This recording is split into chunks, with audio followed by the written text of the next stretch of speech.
I'm going to go to a bowl gouge now, and hopefully we're going to block this in one time. I'm not going to completely sharpen it. But this is a good example of a tool. There are a lot of people that like the V flutes. This one's a V flute. I don't like the V flute.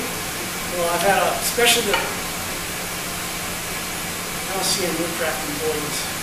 The pinnacle tools of woodcraft are real V, and it's very difficult to get a proper side grind on it. I thought it was just me, but Bill Wallace taught a whole class there, and he tried to reshape them, but he couldn't get a good side grind on a V. Some people like the V. Well, I think David Ellsworth really likes the V, and we've got people doing it, but the V is an American acquisition. I don't think the Europeans ever had a V till we came along. That was my first tool. I didn't know what I was buying. And so if you want, what I like is I like a nice arc to it, perfectly flat. Right now, what this tool has is what I would call an eagle's beak. And you can't use it because where you want to cut is right there in that hollow.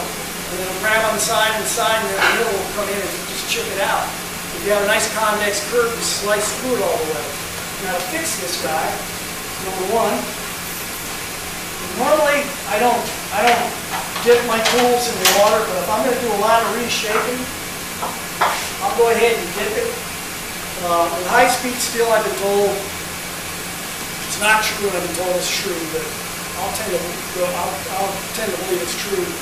That if you get this high-speed steel hot, these wheels won't get it hot enough to take the temper out. But if you get the high-speed steel hot and then you stick it in water, microscopically it fractures the molecular structure a little bit, and it won't hold the edges long. I don't know how true that is, but generally these don't get hot enough, so if I'm just doing a little bit of grinding, I don't bother touching it with water.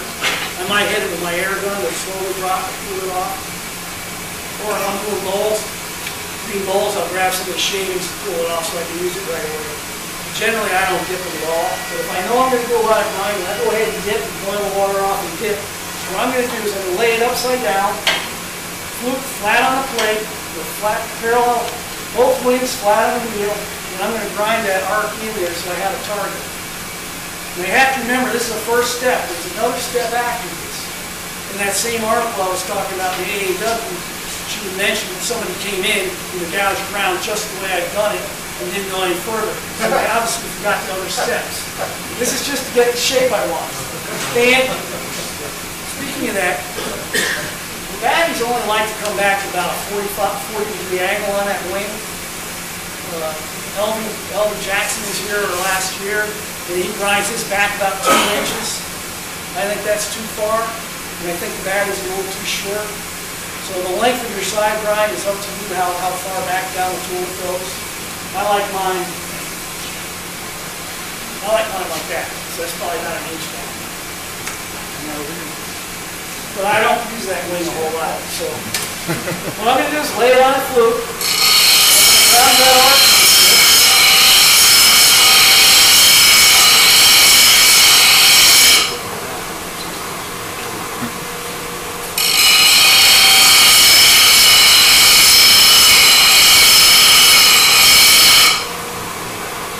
Nice arc in there. And all I'll do is I'll put it in the jig. Maybe I was going to do it during break, but apparently we're doing this without the break. Like I said, some people like to stick it out 2 inches, some 1 3/4, some 2 1/2. I think David also is 2 1/2. I do 1 3/4. Right now this bevel looks to be probably about 70 degrees. I like about a 55 degree because I do shallow bowls. Doing a really deep bowl, you might want to go to 65 or 70, but I tend to do shallow bowls, so anywhere from 40 degrees to 55 works fine. So I'm going to go for 55. Now, and I just guess that, once again, I've done this enough, I'll grind a little bit, readjust. But if you look at this, I got to take a whole lot of steel off the tip, and a whole lot right here on the side. I got to take more off of this side than that side, so that's not a good sign. It should be even. I didn't put it on the wheel right, or it's not centered. I'm going to grind enough at the tip so I see what angle I've got. cocking up. Now you said 40 to 55. You mean your This angle right here is going to be anywhere from 40 to 50. Not this one. What's that? Batteries like it to come back about 40 degrees, but I don't like to measure. So you do it not by angle, you do it to the length of the Flute. flute. Depends on the flute. So you run that, your target is the length of your flute, not an angle at the top. You run the top, your top contour. You run that to get this direction, Yeah. not any particular angle. That doesn't look like an inch to me. Well, this is a different size gouge. I don't measure any of this stuff. I just don't like it way back here, because I think it's way more cut than the lane or anything in the handle. So I like it a little shorter. This is a little longer than I would normally have. You already had it.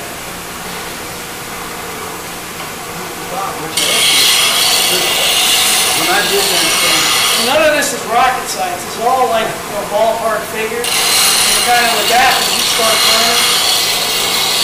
There's a lot of skill that has to come off of this thing. That's why I'm not going to do it all right now in general. You just think that enough to get the idea. well, when I got enough to make that valley in there, I was hoping to When be you out do it there. out, you laid it flat like that. You got to keep it in motion, otherwise you'll cut a hole in it. See how I'm always rocking and rolling? That keeps that curve in there. If I just laid it flat like that, it's going to hollow it out. It's gonna take you some time to do I that. won't mention any names, but there's somebody in here who used to have that nice little booth on all their tools. And I kept trying to tell them how to do it right, but for some reason they never heard me. But they went to Alabama, and somebody got a hold of them, and all of a sudden came back and told me how great it is. See how you do this? Remember? I won't mention any names.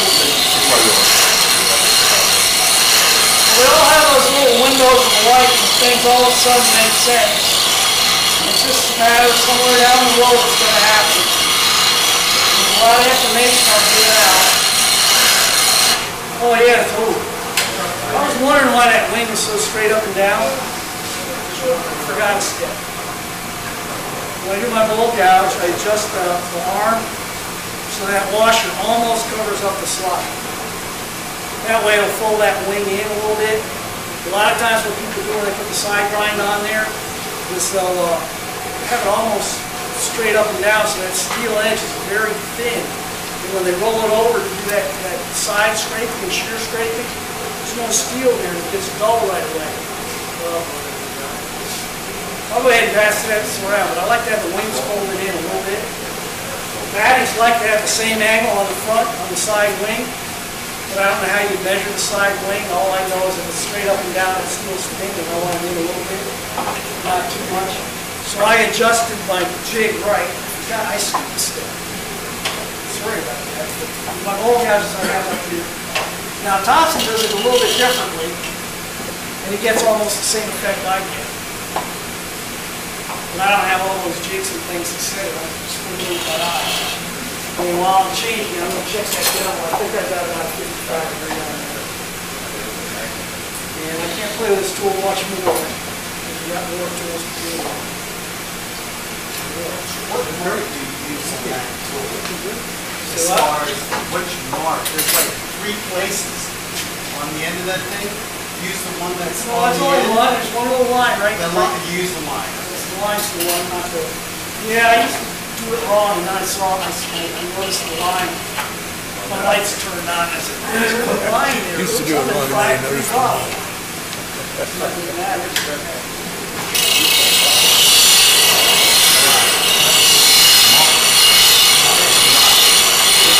Yeah, that's looking better.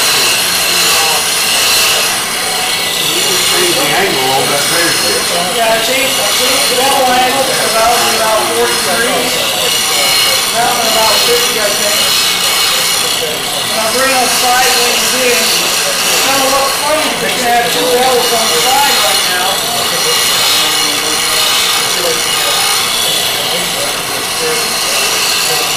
It's also going to look funny because it's a complete see-through. It's really hard to get that side right like this. That's the problem. It's been cutting out that battery.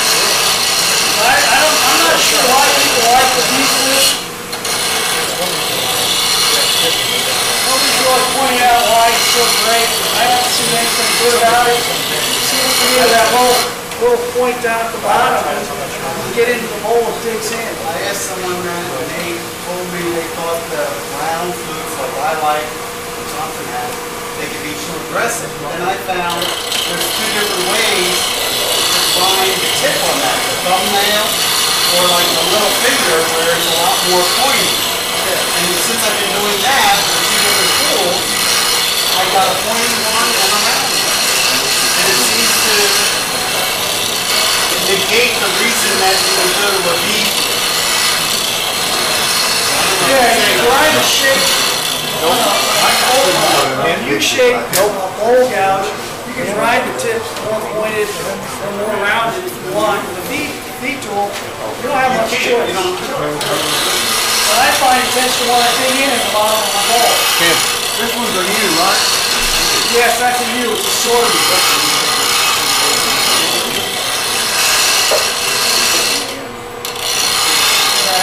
Got this guy close. I don't want to waste much more I'll time on finish it. that at home. This guy, on the side, it has two bevels because the bevel was there before I started.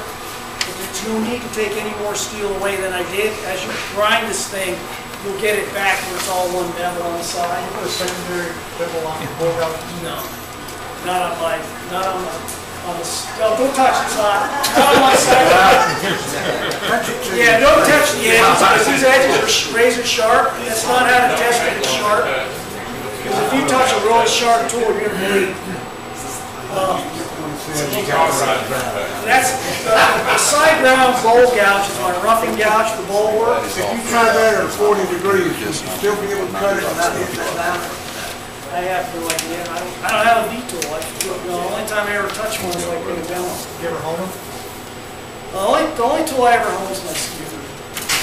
Unless I'm really lazy and I don't want to go sharpen, I might just try to hone my bowl gouge. But usually I just go right to the grinder. So I use the side grind gouge for all my roughing and bowl work, and then I go to the traditional ground gouge for all my finish cuts. And on it I'll have a 40-degree bevel. And if I'm doing a really steep bowl, what I'll do is I'll grind a secondary bevel about 1/8 of an inch long at whatever angle I need to get into the bottom. Sometimes it's like 80 degrees.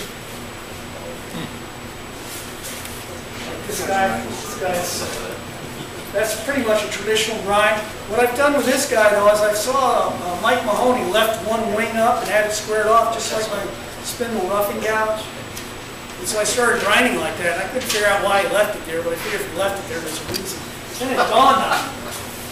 Mike Mahoney does not like to waste time. So with that straight angle there, he can go ahead and cut his foot in without having to switch tools. So with this tool, he's going to do his finish cut, and then he digs in and puts his foot in there. He doesn't have to switch tools. And I assume that's why he left the wing. And the wing looks like it's going to get in your way when you're going down into the bottom of a bowl, but it never gets anywhere near anything. Everybody's scared of that wing, but when you use the tool, it never gets near anything. So it really doesn't matter if it's there or not. And I took a class workshop with Chris Ramsey back when he used to teach before he got fed up with all this. And he was putting a convex bevel on the back of all gouges. And I kind of like, man, that's against everything I know. I know it's working carbon as you're levering off the bevel. In wood turning, you want bevel contact, you have control. And I said, geez, I don't understand that. I said, here, go ahead and do it. I'm taking the workshop. And so he sat there, and he did just one little bit. He round that back off, rounded it. And I said, man, I don't know how that tool's going to work. And then he took it, set this thing so you could put a 40-degree bevel on it, or whatever you wanted. And put about a 1/4-inch long bevel on there, and then the light bulb went off. I can get into almost a 90-degree corner with that. Is that what you And I said, that's why it's convex, to get all that steel out of the way so it can go in tight. And that's not the best grind in the world. Does he use that